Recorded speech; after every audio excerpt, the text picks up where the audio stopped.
દેશભરમાં સતત થતા પેપર લીક અને વિદ્યાર્થી આંદોલનો સામે થતી પોલીસ કાર્યવાહીના વિરોધમાં ભાવનગરમાં કોંગ્રેસ અને એનએસયુઆઈ દ્વારા શાસ્ત્રીનગર ઓવરબ્રિજ પાસે રોડ પર ચક્કાજામ કરી વિરોધ પ્રદર્શન કરવામાં આવ્યો હતો. વિરોધ પક્ષના નેતા રાહુલ ગાંધી અને વિદ્યાર્થી નેતાઓની અટકાયત તથા લોકશાહીના દમન સામે ભાવનગર કોંગ્રેસે ચક્કાજામ અને રસ્તા રોકો કાર્યક્રમ યોજી વિરોધ નોંધાવ્યો હતો.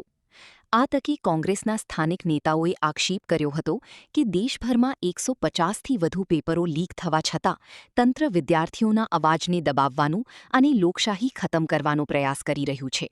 જો વિદ્યાર્થીઓ અને યુવાનોનો અવાજ દબાવવામાં આવશે તો આગામી દિવસોમાં ઉગ્ર આંદોલન કરવામાં આવશે.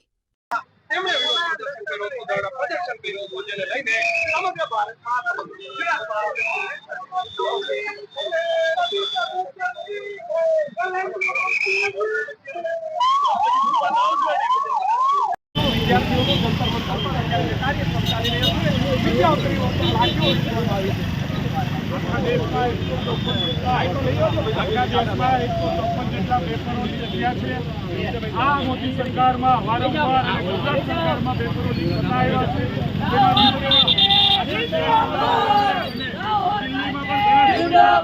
છે.